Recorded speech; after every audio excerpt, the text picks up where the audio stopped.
चलिए आज आप लोग का एक नया बैच शुरू हो रहा है ना। सभी लोग शायद नए ही हैं, पहली बार हमको देख रहे हैं।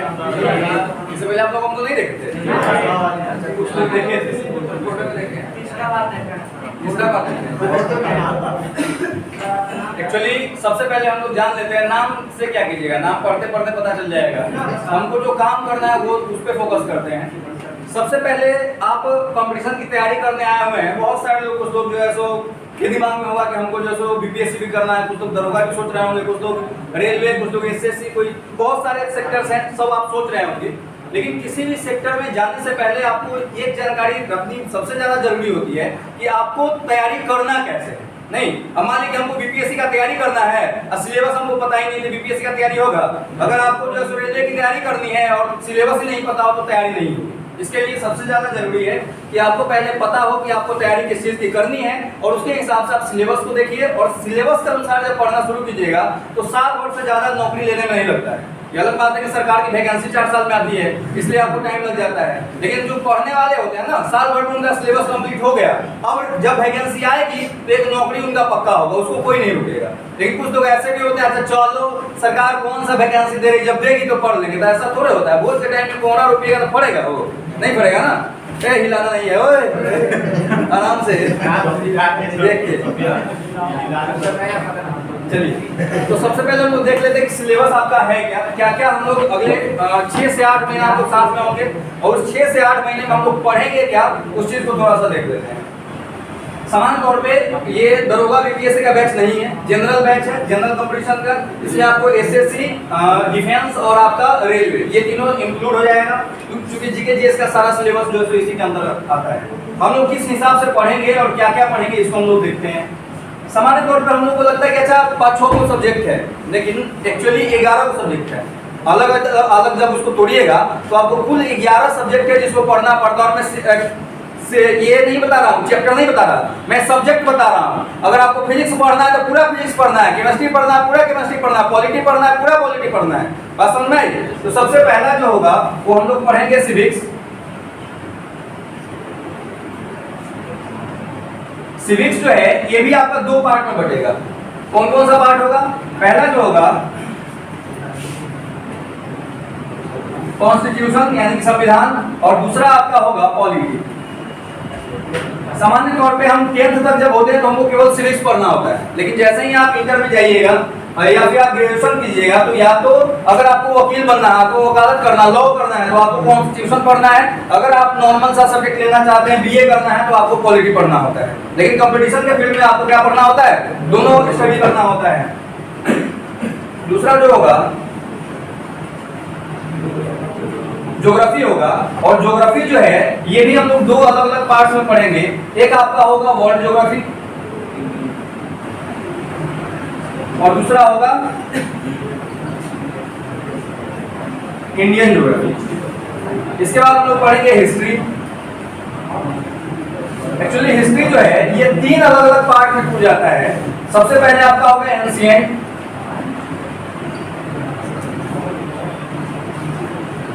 एंशिएंट हिस्ट्री, फिर आपका होगा मिडाइवल हिस्ट्री और फिर होगा आपका मॉडर्न हिस्ट्री। हालांकि बीपीएससी वाले बैच में मैं 4 हिस्ट्री पढ़ाता हूं, बट आपका जो 3 ही चलेगा। चौथा जो होगा इकोनॉमिक्स होगा। इकोनॉमिक्स में आपको वर्ल्ड और इंडियन कुछ नहीं होता, दोनों सेम ही होता है, तो वहां पे आपको जो केवल इकोनॉमिक्स पढ़ेंगे।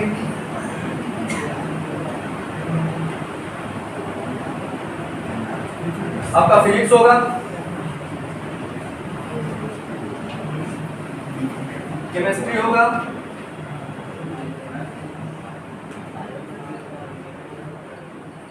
बायोलॉजी होगा, और इसके बाद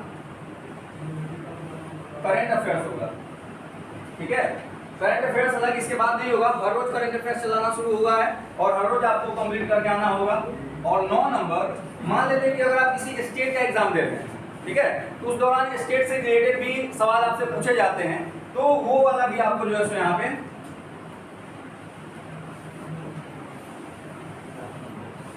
स्टेट स्पेशल होगा।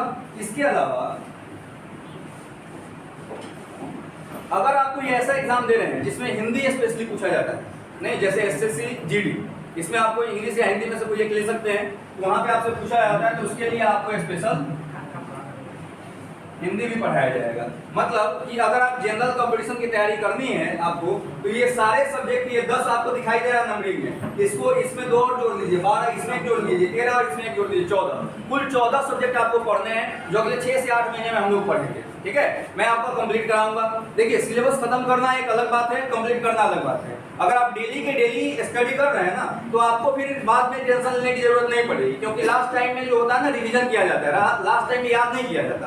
और रिवीजन आप तभी कर सकते हैं जब पहले आप क्या कर चुके हैं, याद कर चुके हैं। ठीक है, मैं आपको याद करने का भी तरीका बताता हूँ। करना क्या है, एक दिन में मुश्किल से मैं 2 से 2.5 पेज आपको लिखाऊंगा, और 2 से 2.5 पेज को आपको रटना ही नहीं है, बिल्कुल नहीं रटना है, मात्र 4 बार उसको पढ़ना है। 2 से 2.5 पेज पढ़ने में कितना टाइम लगेगा? अगर आप सबसे भी बेवकूफ होंगे, सबसे मैंने सब कोमल इस तरह से पढ़िएगा ना, तो भी 10 मिनट से ज्यादा हमको नहीं लगता कि लगेगा क्या? मान लेते हैं 10 मिनट, ठीक है, आपको पढ़ने में टाइम लग रहा है। 4 बार मैंने बोला, यानी कि 20 मिनट या 40 मिनट में आपका जो है सूची के जीएस खत्म। लेकिन उसका एक तरीका अलग होगा। पढ़ना कैसे है? सबसे सुबह जब आप जगते हैं तो क्या करते हैं? बेड से नींद खुला तभी है, अच्छा सीधे कूद या दौड़ने से जैसे ही आपकी नींद खुलती है, तो अभी आंख आपका बंद ही रहता है, आप अंदर से जग गए, लेकिन आंख खुलने का नाम नहीं ले रहा है, कह रहा है कुछ देर और रुको, तो आप हाथ घुमाते मोबाइल ढूंढते हैं ना, नेट ऑन किए, और फिर प्रोग्राम आपका शुरू हुआ, गुड मॉर्निंग गुड आफ्टरनून वाला। नहीं, सब लोग को जो वेस्ट पीसेस देने आप दे दिए सुबह से। अब से आप क्या कीजिएगा, अच्छी बात है, क्योंकि 10,000 15,000 का मोबाइल होगा, उसमें 600-700 का रिचार्ज कराए होंगे, तो डाटा खत्म करना तो जरूरी है नहीं, लेकिन आप कीजिए। अब से क्या कीजिएगा, आज के बाद से यानी कल से आप सुबह जब जगिए तो पहले हाथ घुमा करके अपना जीके जीएस का कॉपी उठाइए, और 10 मिनट टाइम लगेगा, इसको पढ़ लीजिए, फिर फोन उठाइए, जो करना है आप कीजिए, कोई बिना मुंह धोए, बेड पर से बिना उतरे मैं बोल रहा हूँ, जगते मात्र पहले कॉपी उठाना है, एक बार पढ़ लेना है, पहला हो गया। दूसरा, यहाँ पे जब आप पढ़ने आते हैं, हालांकि आपका तो 7 बजे से ही बैच है, तो दोबारा पढ़ने की जरूरत नहीं है। इसके बाद शाम को जब आप पढ़ने बैठते हैं, कभी ना कभी तो बैठते होंगे ना, तो जब पढ़ने बैठते हैं तो मैथ वगैरह बनाने में बहुत टाइम लगता है, इसको पढ़ने में मैंने क्या बोला, 10 मिनट का टाइम लेना है। आप एक बार इसको पढ़ लीजिए, उसके बाद मैथ, रीजनिंग, इंग्लिश जो आपको पढ़ना है पढ़िए। रात के टाइम में जब आप सोने जाते हैं तो लास्ट वाला प्रोग्राम याद कीजिए। डाटा खत्म करने में लगे होंगे आप, या फिर मोबाइल का बैटरी खत्म करने में, दोनों में से कोई एक खत्म हो जाएगा, आप मोबाइल चार्ज लगाएंगे, सो जाएंगे। ये प्रोग्राम होता है ना, सबका होता है भाई। तो आपको करना यहाँ पे है कि ठीक है, डाटा खत्म कीजिए। मैंने आपको बताया कि 15-20 हजार का मोबाइल, आपका 600-700 का रिचार्ज खत्म तो करना आपका फर्ज बनता है, नहीं पैसा लगा है भाई, तो आप खत्म कीजिए। लेकिन मोबाइल चार्ज में लगाने के बाद सो नहीं जाइए, इस कॉपी को फिर से एक बार जो सो पढ़िए, कॉपी साइड में रखिए, फिर सो जाइए। कॉपी बेड पे छोड़ के नहीं सोना है, क्योंकि सुबह उठिएगा तो बटोरना पड़ेगा, ठीक है, तो साइड में कीजिए, सो जाइए। 3 बार आप पढ़ चुके हैं, एक बार मैं आपको यहाँ पे पहले लेक्चर दूंगा, फिर लिखाऊंगा, लेक्चर दिए 4 बार, लिखाऊंगा 5 बार, और कल जब आप आइएगा तो रैंडमली मैं किसी का उठा करके पूछ दूंगा 6 बार। आपको क्या लगता है कि 25 घंटा में अगर एक ही चीज को 6 बार पढ़ा जाए, नहीं याद होगा? सवाल ही पैदा नहीं होता है। लेकिन आप लोग करते क्या है कि बैठ गए, आप 2 घंटा उसको रटने, कोयला काला होते रहे ससुरा, तो कितनों रट में कोयला करिया ही होता है, वो बदलेगा नहीं बदलेगा। तो आपका आदत शुरू से खराब पड़ा हुआ, आप रटना शुरू करते हैं, नहीं रटना है आपसे। बात समझ में आई? मैंने जो बताया, देखिए 2 चीजें होती हैं, या तो आप मान करके ठाकुर हो जाइए, या फिर ठान करके ठाकुर हो जाइए।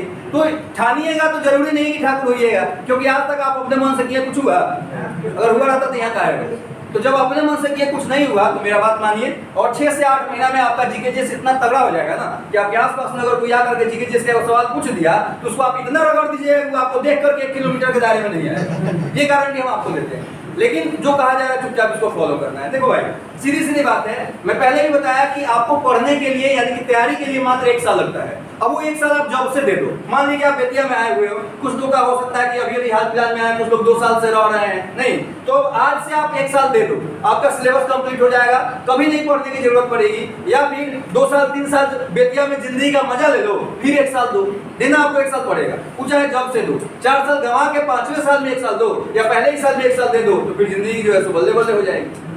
बात समझ में आ रहा है आपको? इस सिलेबस है, इसको आप बताइए। हेडिंग आप लिखिए जीके जीएस का सिलेबस।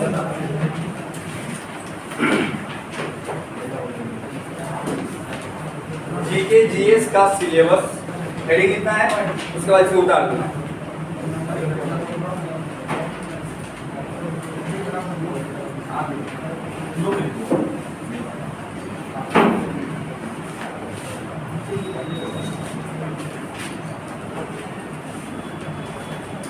ये सिविक्स है, दो पार्ट में पढ़ेंगे हम लोग, संविधान और आपका राजनीतिक शास्त्र। ज्योग्राफी है, इसको भी दो पार्ट में पढ़ेंगे हम लोग, एक विश्व ज्योग्राफी, दूसरा होगा इंडियन ज्योग्राफी, भारतीय ज्योग्राफी। तीसरा हिस्ट्री है, इसको हम लोग 3 पार्ट में पढ़ेंगे, प्राचीन इतिहास, मध्यकालीन इतिहास और आधुनिक इतिहास। उसके बाद आपका इकोनॉमिक्स होगा, फिर फिजिक्स हम लोग पढ़ेंगे, केमिस्ट्री पढ़ेंगे, बायोलॉजी पढ़ेंगे, करंट अफेयर्स का क्लास आपका डेली चलेगा। स्टेट स्पेशल अगर कोई स्टेट का एग्जाम आता है तो उस दौरान पढ़ाया जाएगा, और हिंदी भी आपको, अगर कोई एग्जाम है जिसमें हिंदी पूछा जाता है तो हिंदी आपको स्पेशली पढ़ाया जाएगा। हम लोग का पहला सिलेबस क्या था?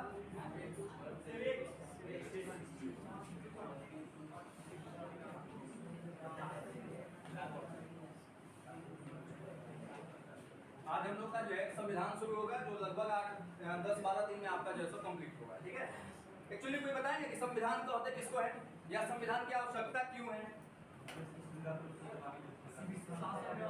बिल्कुल, किसी भी देश को चलाने के लिए कुछ रूल्स रेगुलेशन की आवश्यकता होती है, और जो भी लोकतांत्रिक देश हैं उन लोगों ने अपना रूल्स रेगुलेशंस का एक बुक बना रखा है। उसी बुक को हम लोग संविधान कहते हैं, और उसमें जो रूल्स बने हुए हैं, जो नियम बने हुए हैं, उसके आधार पर शासन सत्ता को चलाया जाता है। ठीक है, जो राजतांत्रिक देश होते हैं उनमें राजा जो बोलते हैं वो सर्वोपरि होता है, या फिर राजा के भी बहुत सारे मंत्रिमंडल होते हैं, उनके द्वारा जो है शासन सत्ता को चलाया जाता है। सामान्य तौर पे हमारा भारत जो है कई एक लोगों के साथ गुलाम होते होते फिर आज के टाइम में हम लोग क्या है, आजाद हुए। नहीं, एक जमाना था जब भारत में भारतीय शासक का शासन सत्ता चलता था, फिर धीरे धीरे अरब वाले आए, फिर जो है सो आपको मुगल आए, फिर अंग्रेज आए, और वर्तमान टाइम में जो है सो मोदी जी आए। नहीं, तो हम किसी न किसी के द्वारा हमेशा शासित होते चले, लेकिन वर्तमान टाइम में हम लोग क्या है, स्वतंत्र। तब देखिए थोड़ा सा संविधान का हम लोग रूपरेखा बताते हैं आपको कि क्या स्थिति, कैसे इसको बनाने की आवश्यकता पड़ी।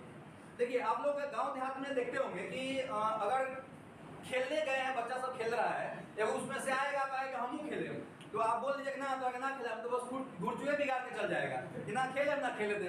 बात समझ में आया?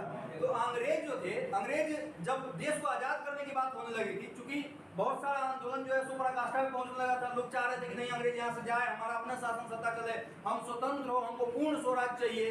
तो अंग्रेजों को लगा कि अब तो यहाँ रहना मुश्किल है, रह नहीं सकते, जाना ही पड़ेगा। लेकिन अंग्रेज के दिमाग में एक बात था कि ससुरा जब अरब वाला सब गया था, दिल्ली सल्तनत वाला, तो मुगल आया था, मुगल गया था तो हम लोग आ गए थे, अगर हम लोग जाते थे सबका जो हालत है कौन ना कौन फिर आएगा। नहीं, तो हम तो शासन सत्ता किया ही नहीं, हमारा बाजार खत्म हो गया, और दूसरा का बाजार हम होने देंगे नहीं, होने देंगे तो उसके बाजार को बिगाड़ देंगे। इसी बिगाड़ने के क्रम में उसने, यानी कि लास्ट टाइम जो क्रिप्स मिशन भारत आया था, या फिर लॉर्ड माउंटबेटन लोग आए थे, उन लोगों ने बताया यहाँ के लोगों को, या लोगों का मतलब हुआ कि जो उस समय के मेन आंदोलनकारी थे, जैसे महात्मा गांधी हो गए, पंडित जवाहरलाल नेहरू हो गए, सरदार वल्लभ भाई पटेल हो गए, ये लोग जिनके संरक्षण में पूरा देश जो है आजादी के आंदोलन में कार्य कर रहा था, तो उन लोगों को उसने समझाया कि भाई एक बात बताओ, तुम हल्ला कर रहे हो स्वतंत्रता चाहिए, स्वतंत्रता चाहिए, मान लो हम दे दिए, ठीक है, अभी के टाइम में तुम आंदोलन कर रहे हो, पूरा देश तुम्हारे साथ है, लेकिन जैसे ही स्वतंत्र हो जाओगे, इसकी क्या गारंटी कि पूरा देश तुम्हारे साथ होगा?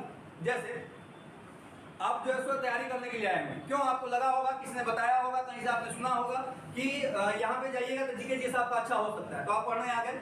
मान लेते हैं कि आप मेरे पास पढ़ रहे हैं, आपकी जॉब लग जाती है, उसके बाद मैं बोलूँ कि बेटा आइए नया बैच शुरू किया, आइएगा, नहीं आइएगा ना, अब अपना काम बंदा, बाहर में जाए जनता नहीं। तो यहाँ पे जब देश आजाद होने की बात हो रही थी और देश को आजाद करा दिया जाता, तो लोग बात मानते ही लोग का, इसकी क्या गारंटी थी? बिल्कुल नहीं मानते। जब हम आजाद हो ही गए तो अपनी डपली अपना राग बजना जो है इन लोगों का शुरू होता। उसने बताया कि तुम लोग जो है सो हम तो देश को आजाद कर देंगे, लेकिन फिर कोई और आके गुलाम करेगा, इससे बेहतर है कि अपना रूल रेगुलेशन बना लो। अब सवाल उठता है कि संविधान बना लो। अब सवाल उठता है कि संविधान कहाँ बनेगा, कहाँ? चूल्ही पे चढ़ा देंगे, कढ़ाई में चढ़ा देंगे, कैसे बनेगा? तो इन लोगों ने पूछा कि संविधान बनाया कैसे, तो उन्होंने ही राय दिया था, अंग्रेजों ने ही राय दिया था कि आप देश दुनिया के ऐसे देशों को देखो जो हाल फिलहाल में स्वतंत्र हुआ है, या जिसके यहाँ स्पेशली रूल रेगुलेशन बना करके शासन सत्ता चलाई जाती है, या मैंने भी जब देश में शासन सत्ता चलाया था तो समय समय पर नया नया रूल बनाया था। जैसे मॉडर्न हिस्ट्री जब हम लोग पढ़ेंगे तो वहाँ पे मैं चर्चा करूंगा कि आपको भारत शासन अधिनियम 1935, 1999, 1909 ये सब क्या था, ये समय समय पर जो है अंग्रेजों द्वारा बनाया गया रूल रेगुलेशन था। ठीक है, इस रूल्स को आप देखो और इसमें से जो लगता है कि आपके लिए जरूरी है उसको अपने संविधान में डाल दो, और यही चीजें हुई। लेकिन अब सवाल पता कि डालेगा कौन, क्योंकि देश छोटा मोटा तो था नहीं, बहुत बड़ी कंट्री थी, जनसंख्या भी बहुत बड़ा था, बहुत सारे जगह पे जो है सो जाना पड़ता, बहुत सारे देश के संविधान को देखना पड़ता। तो उसके लिए हो क्या, तो उसके लिए क्या बनाया गया कंडीशन कि भारत में एक आम चुनाव कराया गया। कोई पीछे क्या, अरे इधर से आता है कभी कभी भाई, हमको भी जो है कभी कभी आ जाता है, इधर से आ रहा, उनको क्या है डांटना है, क्लास में कैसे पियेंगे। चलिए यहाँ देख लेता लोग, इधर से आता है कभी कभी। तो संविधान जो है उसके लिए एक प्रांतीय चुनाव होने की बात हुई, जिसमें 389 लोगों को शामिल किया गया था। ठीक है, ये जो 389 लोग थे, इसमें से कुछ लोग प्रांतीय सभा के थे, कुछ लोग कितने लोग 292 लोग प्रांतीय सभा के थे, ब्रिटिश प्रांत के। यानी उस समय जो है पूरे भारत को ब्रिटिश सरकार जो थी वो अलग अलग प्रांतों में विभाजित कर रखा था। जैसे अभी के टाइम में राज्य है, राज्य स्टेट, उसी तरह से उस समय उसको प्रांत कहा जाता था। तो 292 सदस्य जो थे वो ब्रिटिश प्रांत के थे। कुछ लोग जो थे, 4 लोग, वो उसके कमिश्नर क्षेत्र के थे। चूंकि अंग्रेजों को भरोसा हो नहीं रहा था कि पता नहीं संविधान बनाएगा साहब कि नहीं बनाएगा, तो 4 आदमी अपना भी उसमें घुसेड़ दिया कि तुम लोग देख लो, मिलजुल करके इसका पूरा संविधान बनवा दो, ताकि ये सब अपना शासन सत्ता शुरू कर दे, नहीं तो फिर दूसरा कोई आगे यहाँ पे शासन करने लगेगा। तो 4 लोग जो थे वो ब्रिटिश प्रांत के थे, और बाकी जो बच गए वो आपको जो है सो देसी रियासत 93 लोग जो थे देसी रियासत के थे। एक्चुअली देसी रियासत क्या था थोड़ा सा समझिए। भारत में शासन सत्ता जो है राजा महाराजाओं की चलती थी, और राजा महाराजा जो थे अपने यहाँ के, खास करके मतलब इतना बेहुदा टाइप का राजा महाराजा हम अपने जीवन में कभी नहीं देखे। आप इतिहास पढ़िएगा तो आपको पता चलेगा। ये सब जो है ना, देखिए एक चीज हमेशा ध्यान रखिएगा कि अगर एक कहावत कहा था कि घर फूटे तो गवार लूटे। घर फूटे का मतलब ये होगा कि अगर आप 2 भाई हैं, दोनों भाई आपस में लड़िएगा तो टोला मोहल्ला आपको जो मरवा देगा, एक आदमी का प्राण ले लेगा, चढ़ा कर 2 आदमी इसके पक्ष में, 2 आदमी इसके पक्ष में लड़ते रहिए, आप पूरा जो घराड़ी बिका जाएगा एक दूर के लिए। वहीं यहाँ पे होता था, यहाँ के राजा महाराजा इतने जो मंद बुद्धि वाले लोग थे, ये लोग जो है आपस में लड़ रहे थे। ठीक है, हमको साम्राज्य विस्तार करना, लड़ेंगे, लेकिन जब दूसरा कोई आता था तो उसके को चढ़ाए में क्या चलाता था, किसी कोई दूसरा अगर भारत पे आक्रमण कर गया है तो तुम सब मिल जाओ, क्या दिक्कत है मिलने में।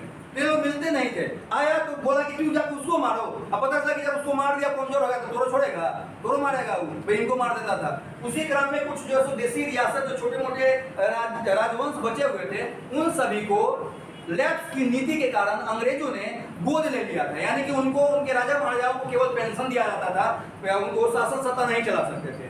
इसको बोला था लॉ ऑफ पैरामाउंसी। तो जब देश आजाद होने की बात हुई तो अंग्रेजों ने लॉ ऑफ पैरामाउंसी को खत्म कर दिया। बोला कि हम लॉ ऑफ पैरामाउंसी को खत्म करते हैं, यानी कि गोद लेने की प्रथा या फिर जो है पेंशन देने की प्रथा को हम खत्म करते हैं। और उसने कहा कि आप लोग क्या कर सकते हैं कि या तो पाकिस्तान में मिल जाइए, या फिर भारत में मिल जाइए, या फिर स्वतंत्र रहना चाहते हैं तो स्वतंत्र रह जाइए। अब सवाल यहाँ पे ये उठता है कि कुछ लोग भारत में मिलेंगे, कुछ लोग पाकिस्तान में मिलेंगे, कुछ लोग जो है सो पाकिस्तान में मिल जाएंगे, कुछ लोग भारत में मिल जाएंगे, और कुछ लोग जो है सो स्वतंत्र रहने की बात करने लगे। आपको भारत का नक्शा ध्यान में है? हल्का फुल्का नीचे हम लोग को नहीं जाना, ठीक है। अब यहाँ पे थोड़ा सा देखिए, ये हैदराबाद वाला क्षेत्र है, ठीक है। अभी के टाइम इधर तेलंगाना बना है, तो इस तेलंगाना में ही आज के टाइम हैदराबाद पड़ता है, सॉरी ये आंध्र प्रदेश का है, ये तेलंगाना है, और इसी में हैदराबाद पड़ता है। तो हैदराबाद बोला कि हम स्वतंत्र रहेंगे भैया, हम जो है सो किसी में नहीं मिलेंगे, ना पाकिस्तान में ना ही भारत में। यहाँ पे था एक जूनागढ़, गुजरात में वर्तमान टाइम में पड़ता है, जूनागढ़ था, उसने बोला कि हम भी स्वतंत्र रहेंगे, हम भी किसी में नहीं मिलेंगे। और ऊपर के नक्शा में आप देखिएगा, इस क्षेत्र में जम्मू कश्मीर का जो क्षेत्र था, इधर की तरफ यहाँ पे एक हरी सिंह थे, उन्होंने बोला जम्मू कश्मीर रियासत, उसने बोला कि हम भी स्वतंत्र रहेंगे, हम भी किसी में नहीं मिलेंगे। अब नतीजा ये हुआ कि चूंकि इसके जस्ट बाद पाकिस्तान पड़ता था, पाकिस्तान वालों ने इस पर हमला कर दिया और इसको जो है कब्जा करना शुरू किया। उस समय हरि सिंह जो शासन सत्ता चला रहे थे, उन्होंने जो है सो भारत के लोग से मदद मांगी कि देखिए यहाँ पे पाकिस्तानी जो है वो आक्रमण किए हुए हैं और हमारे बहु बेटियों की इज्जत को लूट रहे हैं, लोगों को मार रहे हैं, आप लोग बचाइए। तो सरदार वल्लभ भाई पटेल उनको बोले कि बचा लेंगे, कोई दिक्कत नहीं है, बचा लेंगे तो तुम हमें मिलेगा। तो बोला कि नहीं मिलेंगे नहीं। बोला तो बेटा तू अपन फरियाद ना बचाएंगे, छोड़ दिए। एक दिन बाद फिर जब देखा हरि सिंह की अब जो है सो पानी सर से बाहर जा रहा है, तो फिर उसने कांटेक्ट किया और बोला कि हम जो है सो आप में मिलने के लिए तैयार हैं, हमको जो है सो बचा लीजिए। तब यहाँ से आर्मी गई, एयरफोर्स गया और बचाया। लेकिन बचाया तब तक जो है ये क्षेत्र क्या हो चुका था, पाकिस्तानियों के कब्जे में हो चुका था। उस समय हमारी स्थिति अच्छी थी नहीं, हम लड़ सकते नहीं थे क्योंकि अभी अभी हम आजाद हुए थे, हमारे पास आधुनिक हथियार वगैरह भी नहीं था, नहीं लड़ सकते थे, जिसके कारण इसको हमने छोड़ दिया। आज के टाइम में आप सुनते होंगे पीओके के नाम से इसको जाना जाता है। ठीक है, यहाँ जो था जूनागढ़ को जनमत संग्रह के द्वारा, जनमत संग्रह का मतलब हुआ कि जनता द्वारा वोटिंग करा करके यहाँ के लोगों से पूछा गया कि आप किसमें जाइएगा, भारत में जाइएगा कि पाकिस्तान में। यहाँ ये नहीं बोला गया स्वतंत्र रहना, क्योंकि स्वतंत्र किसी को रहना ही नहीं देना था, क्योंकि बंदा स्वतंत्र रहता तो धीरे धीरे साम्राज्य को क्या करता, फैलाता ना। यहाँ हैदराबाद वाला अगर स्वतंत्र रहता तो फैला करके यहाँ तक घेर लेता, पता चलता कि ये भारत का एक क्षेत्र गायब हो गया भारत में, जिसके कारण स्वतंत्र किसी को नहीं रहने देता था। या तो पाकिस्तान में मिलो नहीं तो भारत में। इन लोगों ने बोला कि हम जो है सो भारत में मिलेंगे और भारत में डाल दिया गया। पुलिस कार्रवाई के द्वारा हैदराबाद को जो है सो भारत में के अंदर डाला गया। यानी कि जितने भी भारत का आज के टाइम में आप नक्शा देखते हैं, भारत का एक स्ट्रक्चर जो आपको दिखाई देता है, वो अध्ययन अगर किसी की है तो प्रांतीय समिति की है, जिसके अध्यक्ष जो थे वो कौन थे, सरदार वल्लभ भाई पटेल थे, उन्हीं की देन है। और उस समय वो गृह मंत्री थे, जिसके कारण उनको जो है सो उप प्रधानमंत्री के नाम से भी जाना जाता है। ठीक है, फिलहाल हम लोग आते हैं यहाँ पे। अब जब चूंकि इलेक्शन वगैरह हो गया, इलेक्शन में पार्टिसिपेट करने वाले जो लोगों की संख्या थी वो 296 थी। ये प्रांतीय जो प्रांत था वहाँ के लोगों ने जो पार्टिसिपेट किया था। इलेक्शन होने के बाद सभी लोग का एक ग्रुप बना और ग्रुप बनने के बाद एक बैठक हुआ, जिसको हम लोग संविधान सभा का प्रथम बैठक कहते हैं। और यह बैठक हुआ 9 दिसंबर 1946 को। चूंकि यह पहली बैठक थी और पहली बैठक में लोगों को पता नहीं था कि बैठक करते कैसे हैं, तो उसमें क्या किया गया कि इस ग्रुप में जो सबसे बुजुर्ग व्यक्ति थे उनको प्रांतीय सभा यानी कि संविधान सभा का अस्थायी अध्यक्ष बना दिया गया। जैसा मान लेते हैं कि हम यहाँ से अगर जाते हैं तो ऐसे ही तो नहीं चल जाएंगे, क्योंकि जाएंगे तो आप लोग पता है आप लोग के बारे में, अब फिर से तो बैठिएगा नहीं, तो किसी न किसी एक को मॉनिटर बना दिया जाता है। वो तो देखा तो कोनो अगर हल्ला करी तो हमारे बताइए, बात समझ में है आपको। तो उसी तरह से उस ग्रुप में सबसे जो बुजुर्ग व्यक्ति थे उनको क्या कर दिया गया, मॉनिटर बना दिया गया, यानी अध्यक्ष बना दिया गया। और उनको अस्थायी अध्यक्ष कहा जाता है। अस्थायी अध्यक्ष इसलिए क्योंकि वो सबसे बुजुर्ग थे, भैया बीच में निकल जाता था, फिर बीच में चुनाव करना पड़ता, जिसके कारण उनको अस्थायी अध्यक्ष, नाम क्या था उनका, डॉक्टर सचिदानंद सिन्हा। ठीक है,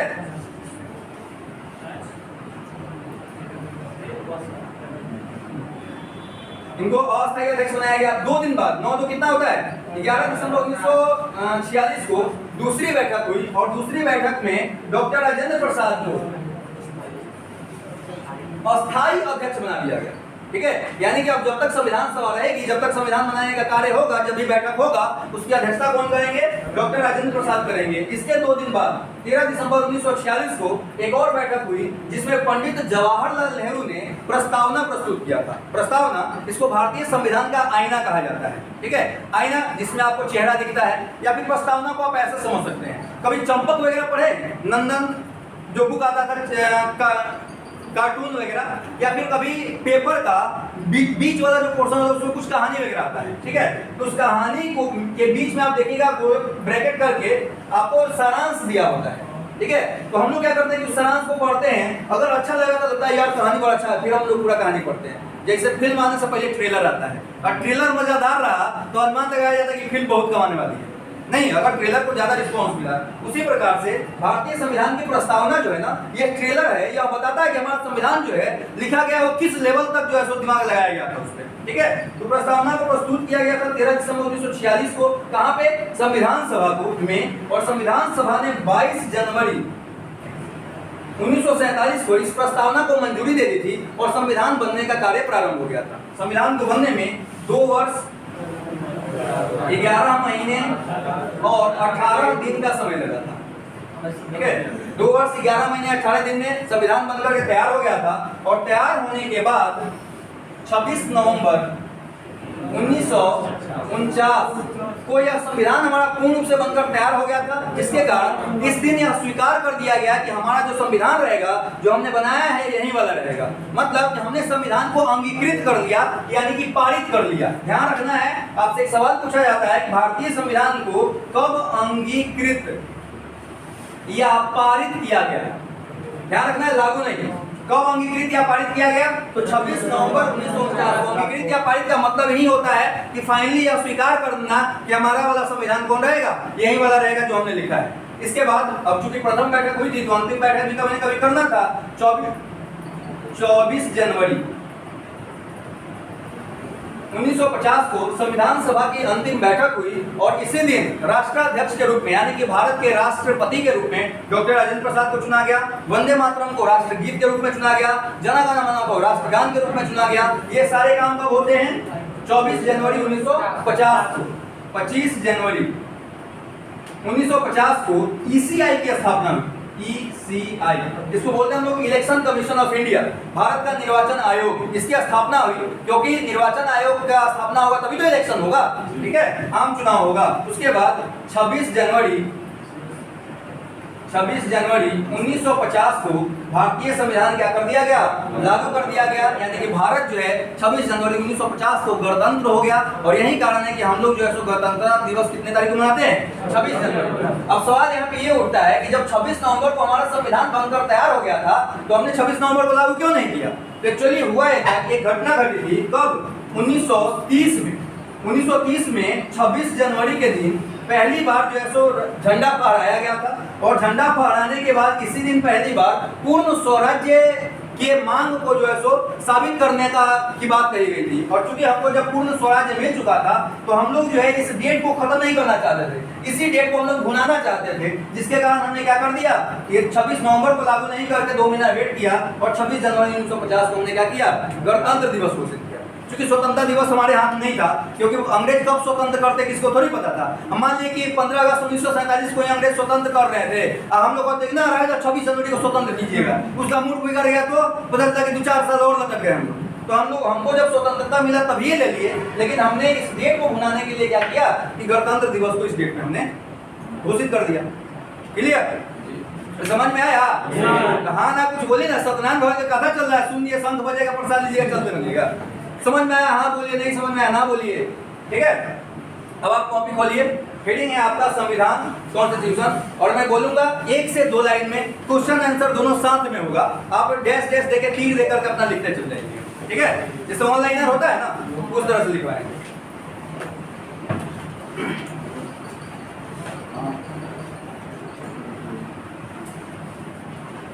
लिखिए, पहले संविधान लिख के डैश दे दीजिएगा। संविधान का डेफिनेशन आपको लिखवा देगा। हेडिंग संविधान लिखिए, उसके नीचे भी लिखिए संविधान, संविधान लिख के डैश दीजिए।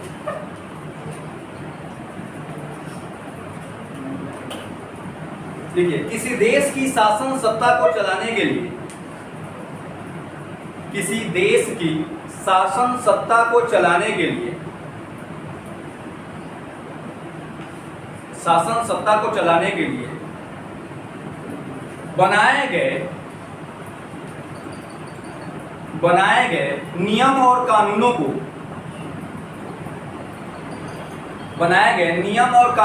सम्मिलित रूप में संविधान कहते हैं। बनाए गए नियम और कानूनों को सम्मिलित रूप में संविधान कहते हैं। सम्मिलित रूप में संविधान कहते हैं।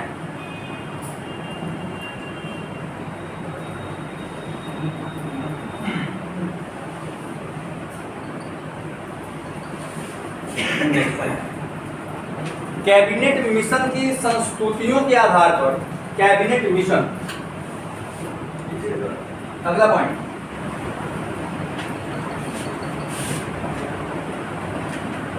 कैबिनेट मिशन की संस्तुतियों यानी कि सिफारिश, कैबिनेट मिशन की संस्तुतियों के आधार पर,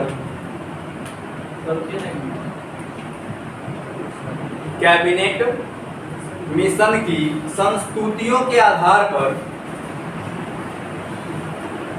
संस्तुतियों के आधार पर संविधान बनाने के लिए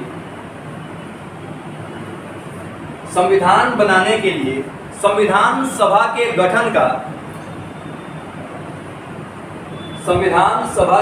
का प्रावधान किया गया।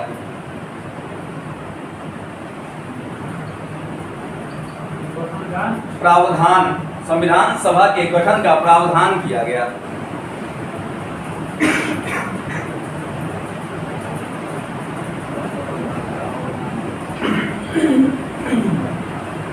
नेक्स्ट पॉइंट, अगले पॉइंट में प्रावधान किया गया। उसके बाद अगला पॉइंट, संविधान सभा के सदस्यों के लिए संविधान सभा के सदस्यों के लिए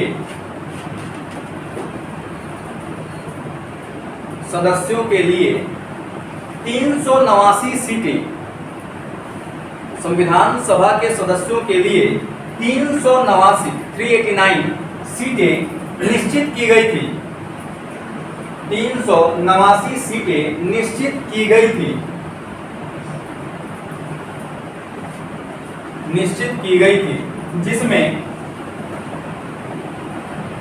जिसमें 292 सीटें 292 सीटें देसी रियासत के 292 सीटें ब्रिटिश प्रांतों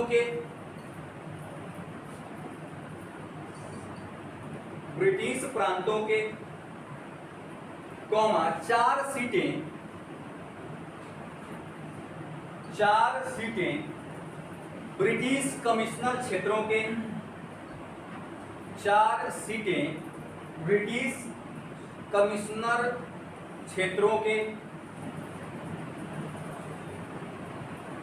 तथा 93 सीटें देसी रियासतों के लिए निश्चित की गई थी। 93 सीटें देसी रियासतों के लिए निश्चित की गई थी।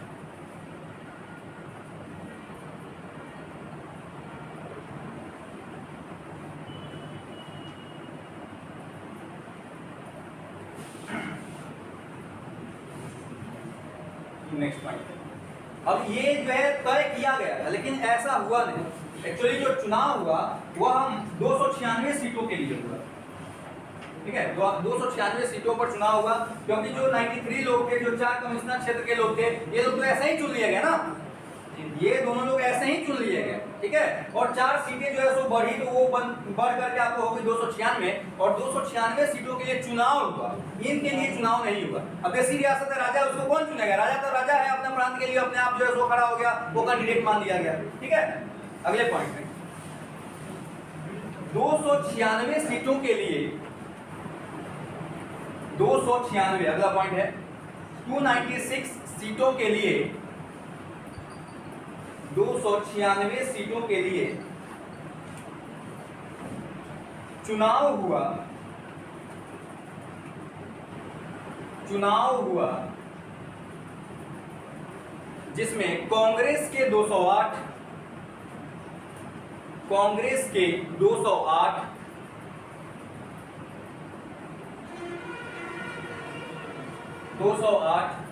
कौमा मुस्लिम लीग के 73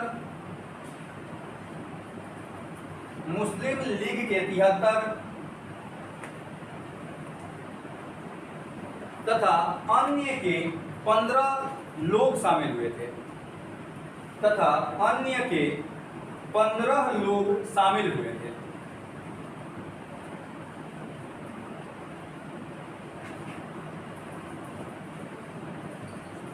ठीक है। अब देखिए, अपने भारत का जो टोटल नक्शा है, इनमें अलग अलग प्रांतों से लोग शामिल हुए थे, लेकिन हैदराबाद से कोई शामिल नहीं हुआ था। यानी कि मान लेते हैं आपसे सवाल अगर पूछ दिया जाए कि इस आम चुनाव में जो पहली बार आम चुनाव हुआ था, उसमें कौन सा रियासत हिस्सा नहीं लिया था, तो हैदराबाद का रियासत जो है उसमें हिस्सा नहीं लिया था, ठीक है। अगला पॉइंट, इस चुनाव में, अगला पॉइंट नेक्स्ट, इस चुनाव में हैदराबाद के रियासत ने हिस्सा नहीं लिया था। इस चुनाव में हैदराबाद के रियासत ने हिस्सा नहीं लिया था।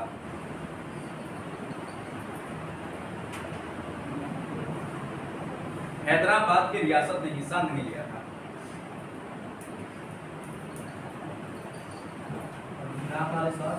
क्या? हाँ, गुजरात वाले दिए थे आपको, जम्मू कश्मीर वाले दिए थे। केवल हैदराबाद वाला जो तटस्थ रहा था कि ना हम इसमें नहीं लगे, उसको लग रहा था कि नहीं हमको पूरा कॉन्फिडेंस, हम जो है स्वतंत्र हो जाएंगे। लेकिन बाद में इन दोनों के बाद में जो है हैदराबाद को अपने अंदर मिलाया गया। जब देखा कि बात से ना समझने वाला है तब पुलिस कार्रवाई की। अगले पॉइंट में आ जाइए। संविधान सभा के प्रथम बैठक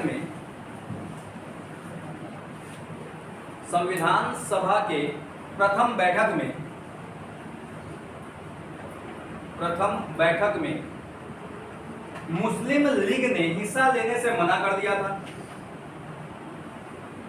मुस्लिम लीग ने हिस्सा लेने से मना कर दिया था। मुस्लिम लीग ने हिस्सा लेने से मना कर दिया था।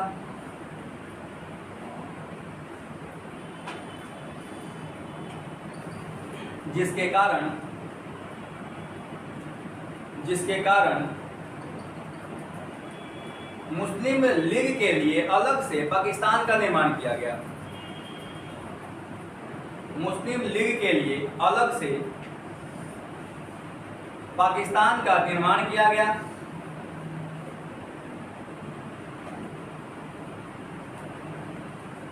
पाकिस्तान का निर्माण किया गया तथा पाकिस्तान के लिए संविधान बनाने को कहा गया। पाकिस्तान के लिए संविधान बनाने को कहा गया।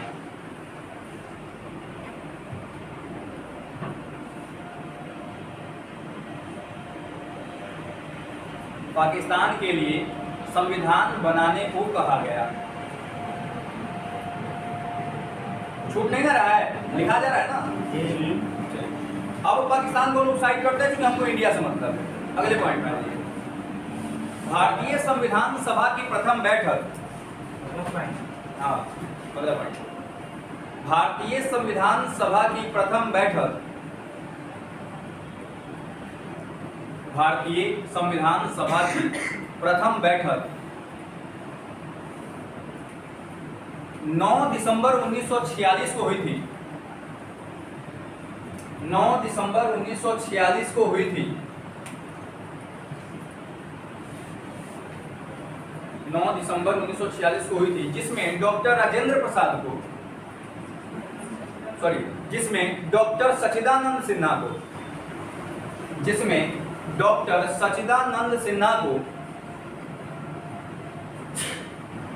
अस्थायी अध्यक्ष डॉक्टर सच्चिदानंद सिन्हा को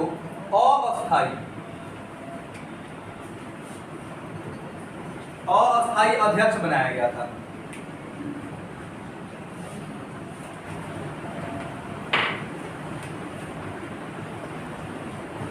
नेक्स्ट पॉइंट। 2 दिन बाद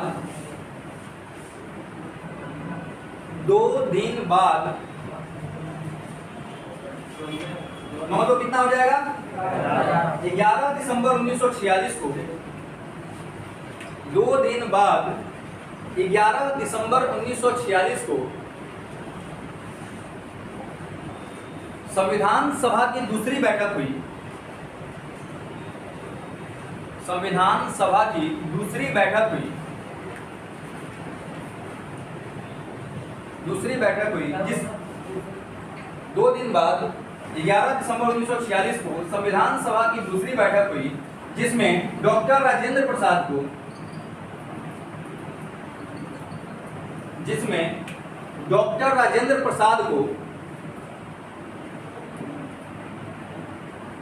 अस्थायी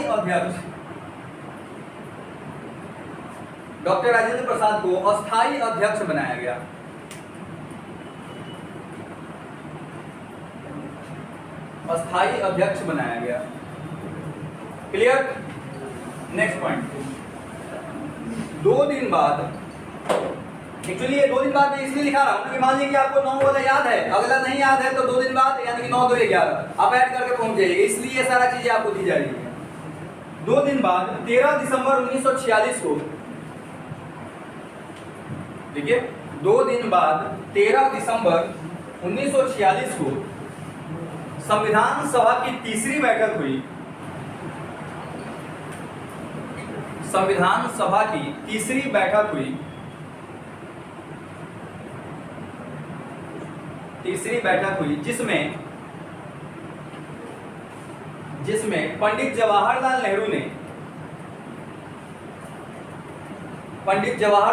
ने प्रस्तावना प्रस्तुत किया था। जिसमें पंडित जवाहरलाल नेहरू ने प्रस्तावना प्रस्तुत किया था। प्रस्तावना प्रस्तुत किया था। चलिए यहाँ पे नोट में लिख लीजिए, नोट लिखिए।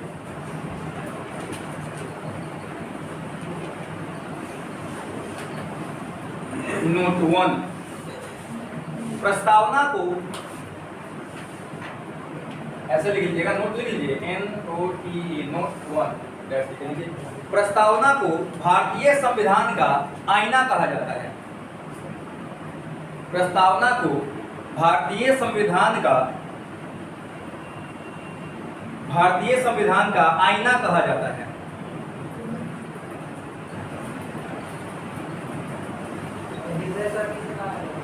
क्या आते हैं वहां पे? नोट नंबर 2,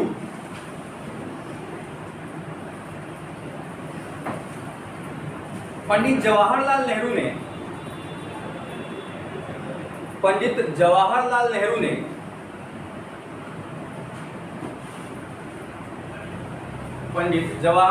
ने प्रस्तावना को भारतीय संविधान का हृदय एवं आत्मा कहा है। पंडित जवाहरलाल नेहरू ने प्रस्तावना को भारतीय संविधान का हृदय एवं आत्मा कहा है। प्रस्तावना को भारतीय संविधान का हृदय एवं आत्मा कहा है।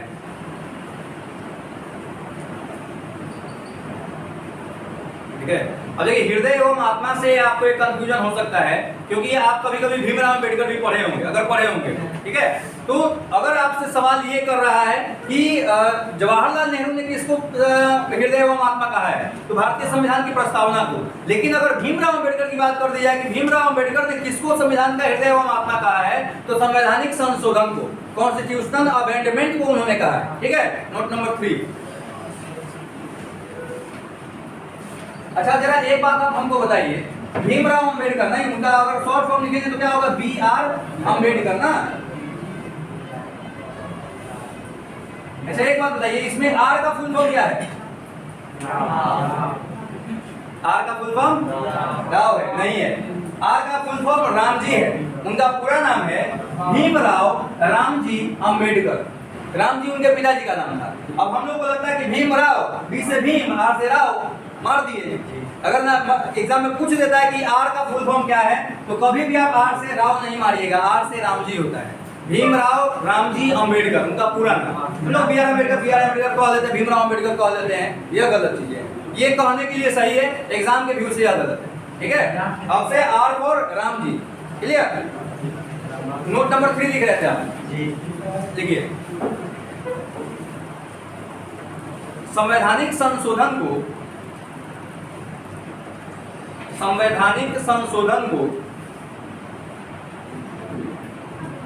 BR अम्बेडकर ने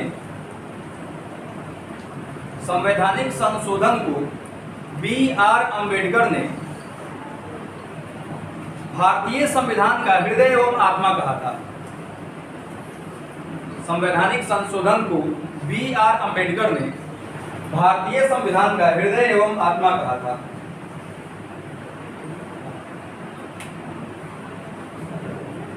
भारतीय संविधान का हृदय एवं आत्मा कहा था। 2-3 मिनट और रुका जा सकता है ना, ये खत्म कर देते हैं, इसको कवर कर दिया जाए। लिखिए अगले पॉइंट। 22 जनवरी 1947 को 22 जनवरी 1947 को संविधान सभा ने प्रस्तावना को मंजूरी दी। क्या नहीं, पॉइंट में नहीं, पॉइंट में नोट खत्म हो गया है। 22 जनवरी 1947 को संविधान सभा ने प्रस्तावना को मंजूरी दी, प्रस्तावना को मंजूरी दी और संविधान बनाने का कार्य प्रारंभ किया गया, और संविधान बनाने का कार्य प्रारंभ किया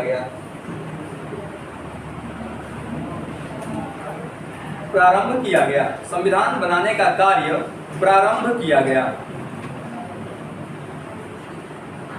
क्लियर? अगला पॉइंट, भारतीय संविधान को बनाने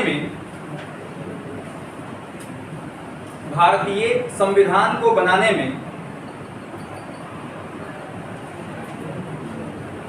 2 वर्ष 11 महीने और 18 दिन का समय लगा था।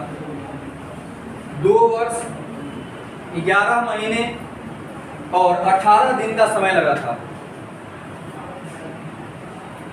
18 दिन का समय लगा था। नेक्स्ट पॉइंट, भारतीय संविधान, अगले पॉइंट में, भारतीय संविधान दुनिया का सबसे बड़ा लिखित संविधान है। भारतीय संविधान दुनिया का सबसे बड़ा लिखित संविधान है।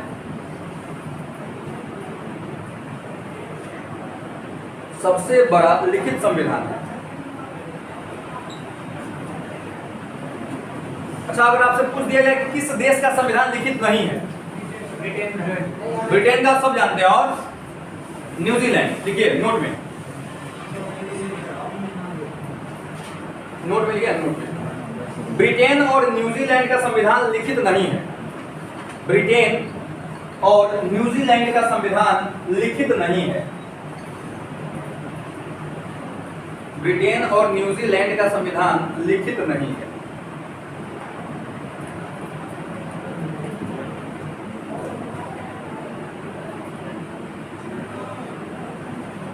क्लियर?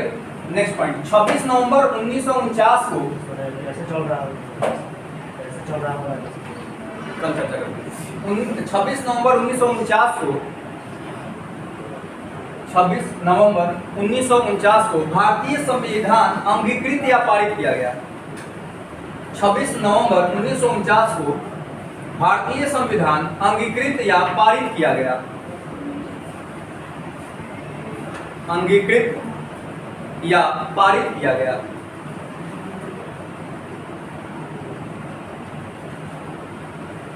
नेक्स्ट पॉइंट, 24 जनवरी 1950 को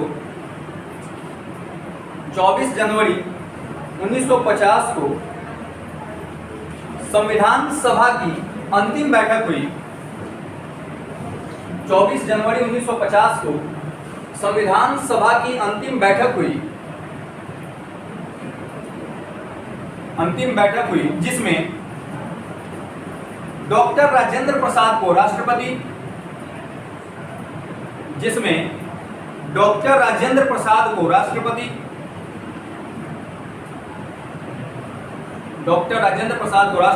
कौमा वंदे मातरम को राष्ट्रगीत,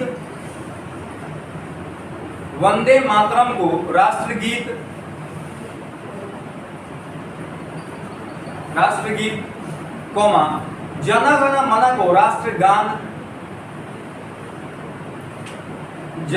गण मन को राष्ट्रगान,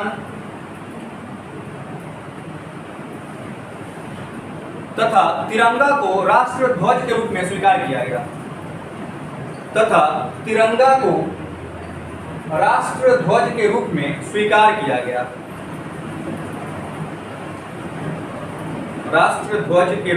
स्वीकार किया गया।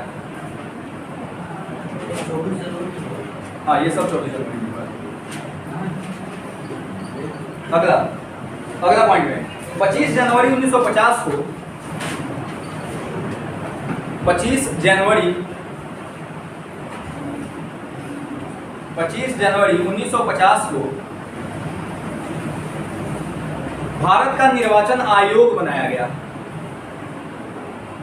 भारत का निर्वाचन आयोग बनाया गया। भारत का निर्वाचन आयोग बनाया गया।